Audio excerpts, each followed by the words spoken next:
अलैकुम वरहमतुल्लाहि वबरकातुहू।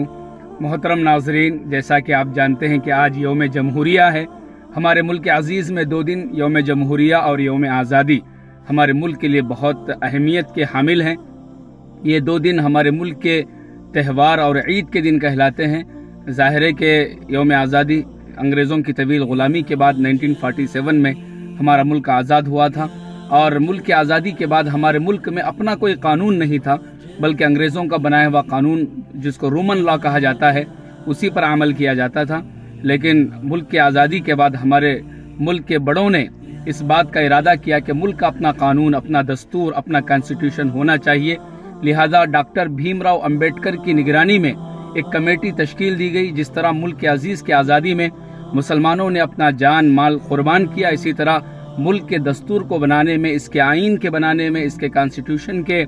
बनाने में भी मुसलमानों का बहुत बड़ा रोल रहा है। खासकर मौलाना हिफ्ज़ुर रहमान सहवारवी और मौलाना अबुल कलाम आज़ाद और इसी तरह मौलाना हसरत मोहानी, ये वाज़ीम तरीन शख्सियात हैं जो उस कमेटी के अंदर शामिल थे जिन्होंने इस मुल्क का दस्तूर बनाया। हमारा मुल्क का दस्तूर इतना अहमियत का हामिल है कि हर हिंदुस्तानी को, इस मुल्क में बसने वाले हर बाशिंदे को चाहिए कि वो इस मुल्क के दस्तूर का मुताला करे, ताकि हमारा जो फंडामेंटल राइट है, हमारे जो बुनियादी हुकूक हैं, उसका हमें इल्म हो सके। आज का अलमिया ये है कि हम खुद नहीं जानते कि हमारे मुल्क ने हमें क्या क्या इख्तियारात दिए हैं। बिलखुसूस हमारे मुल्क का जो दस्तूर है और हमारे मुल्क की जो बुनियादें हैं वो सेकुलरिज्म पर रखी गई हैं। और सेकुलरिज्म का मतलब ये है कि हमारे मुल्क के अंदर हर मजहब के मानने वाले को मुकम्मल इस बात की आज़ादी है कि वो अपने मजहब के उसूलों पर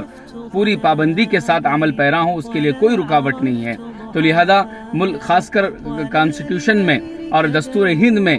दफ़ात जो 19 से लेकर 25 तक के जो दफ़ात हैं, इन दफ़ात को पढ़ना चाहिए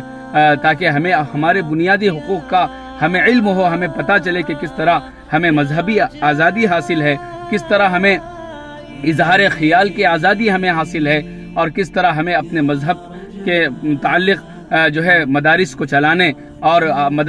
मसाजिद को आबाद रखने की किस तरह हमें आज़ादियाँ हासिल हैं। ये सब का सब उस वक्त इल्म होगा जब हम दस्तूर हिंद का मुताला करेंगे। तो आज के दिन यौम जमहूरिया के दिन, हम हर रिपब्लिक डे के दिन हर हिंदुस्तानी को इस बात का अज़म करना चाहिए कि वो दस्तूर हिंद का मुताला करे और उसके रोशनी में अपने हुकूक को जाने और उसके हासिल करने के लिए जद्दोजहद करें। खास कर एक ऐसे नाजुक वक्त में जबकि जमहूरियत का, डेमोक्रेसी का कत्ल किया जा रहा है, उसकी अहमियत को ख़त्म करने की नापाक साजिशें, मुट्ठी भर लोग हैं, बहुत कम ऐसे लोग हैं जो ये चाहते हैं कि हमारा मुल्क आगे ना बढ़े, तरक्की के राहों पर गामजन ना हो, बल्कि हमारा मुल्क हिंदू मुस्लिम मस्जिद मंदिर के अंदर मसरूफ रहे और कभी भी हमारा मुल्क इकनॉमिक एतबार से, माशी एतबार से और तालीमी एतबार से आगे ना हो, बल्कि यहाँ हिंदू मुस्लिम के फीलिंग्स बरकरार रहे, ताकि अब हमारी अपने सियासी दुकानों को चमकाया जा सके। मुट्ठी भर लोग हैं जो हमारे मुल्क की मोहब्बत को, यहाँ की अमन को, यहाँ की भाईचारगी को और यहाँ के जो है अमन और सुकून को ख़त्म करना चाहते हैं। तो हमें चाहिए कि ऐसे लोगों के अज़ाइम को, उनके इरादों को नाकाम करने के लिए जद्दोजहद करें, कोशिश करें, खासकर बहुत ज़्यादा मुल्क के हालात को ख़राब करने और यहाँ हमारे मुल्क की जो खूबसूरती है, जो है हमारे यकजहती की जो खूबसूरती है, कसरत में वहदत हमारे मुल्क की जो खूबसूरती है,